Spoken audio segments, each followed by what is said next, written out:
तो पर कहते हैं एक नारी त्याग दीनी पांच नारी गैल वे, पाया ना द्वारा मुक्ति का सुखदेव करी बहु सहल वे। बड़े सैर सपट्टे करे सुखदेव ने भी धक्के खानता इंडिया। अंत में राजा जनक के पास आकर उपदेश लिया और फिर स्वर्ग तक जाने का उसका ब्योंत बना।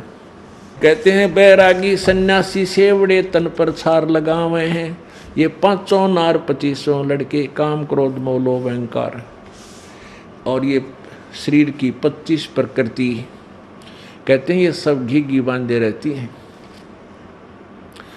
अब शरीर जो है हमारा, ये भी भक्ति में काफ़ी सहयोगी है।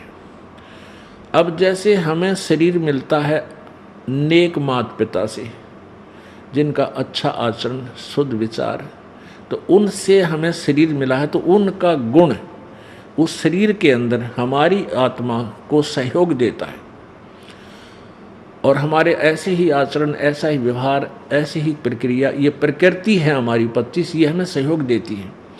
और एक शरीर मिला है शराबी कवाबी पिताते हैं चोरते हैं ठगते हैं, तो उसमें प्रवेश आत्मा का भी वैसा ही प्रभाव उसके प्रकृति के कारण वो डिस्टर्ब रहेगा। एक पंजाब खोड़ में एक माई रहती है हमारे यहीं आश्रम में, उसका एक लड़का ने बालकपन में बिगड़ गया, बीड़ी ब्याड़ी पीने लग गया, फिर ऐसे सुल्फा साल यानी कोई नशीली वस्तुएं प्रयोग करने लग गया, तो उनके लिए फिर वो चोरी करने लग गया। उसका फिर पुत्र हुआ, और वो पुत्र 8-9 साल का हो गया, 10 वर्ष का, तो उस समय उन्होंने नाम लिया, उस पुत्र ने नाम ले लिया, उसकी माँ ने ले लिया, उसकी पत्नी ने ले लिया, और वो चोर तो ले नहीं था, वो तो अलग सिस्टम था उसका। तो उस बच्चे ने नाम ले लिया, 10 वर्ष का था वो, और वो फिर छोटी मोटी चोरी करे।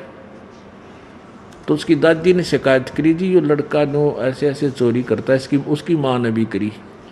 तो मैंने समझाया बेटा तू चोरी नहीं करा करते, भगत हो तुम।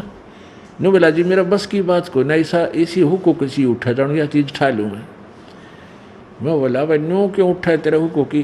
तो और बैठे थे भगत वही के, नो बोले जी इसका बाप चोर है, और वो बचपन तो लग गया था बीड़ी दारू पीन पान सब्जी ये नशीली वस्तु, फिर वो चोरी करने लग गया, मानता नहीं हो। तो अब उसके गुण उस बालक में है, हालांकि वो पश्चाताप कर है जी मैं कति नहीं चाहता, पर एक जी में पता नहीं क्या हो जाता जब यह चीज़ ठाक गोज मंगा लूँ। तो वो ऐसे पिता से प्राप्त शरीर मात, तो उसको डिस्टर्ब कर रहा है। तो यहाँ क्या बताते हैं, तो ये प्रकृति जो 25 है हमारे शरीर की, जिसकी भी जैसी है, वो भी हमें बाधक और सहयोगी होती रहती है आंशिक रूप से। जैसे हमारा शरीर में एक ऐसा सिस्टम पर रखा भगवान ने,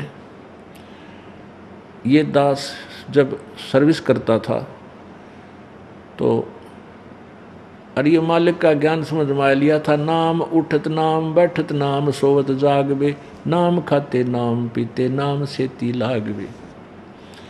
ये दास रोहतक में जूनियर इंजीनियर की पोस्ट पर कार्यरत था, और रोहतक हमारा हेडक्वार्टर था, और इधर कोसली साइड में आसपास हमारी जो साइट थी वहाँ काम चलता था सरकारी।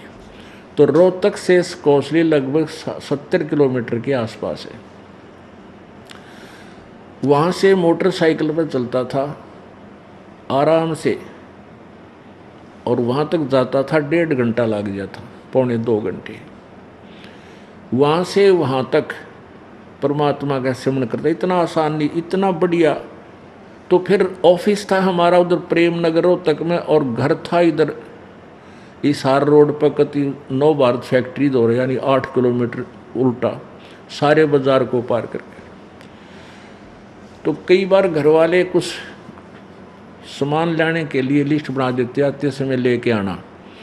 तो ऑफिस से चलता अपने स्कूटर पे और सिमरन करता हुआ, उस बीच में एक भिवानी स्टैंड आया करता, इतनी रश रहता था वहाँ पर। वो मेन रोड था उस समय, मेन बाजार था। तो उस मैं कहूँ सुमन करता करता न्यू काट लाता।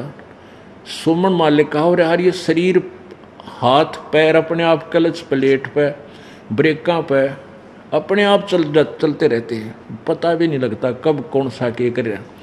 और घर के निकट आकर गली में जब मैं मुड़ता, जब याद आता रहे तेरा गजब हुई मैं तो यहाँ आ लिया और वो सामान लाना था, फिर उल्टा जाता।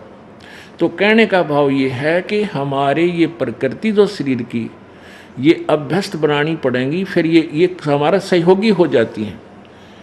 और जैसे माता पिता से बनी है उसका भी स्वाभाविक हमारे अंदर स्वभाव बना रहता है। तो क्या बताते हैं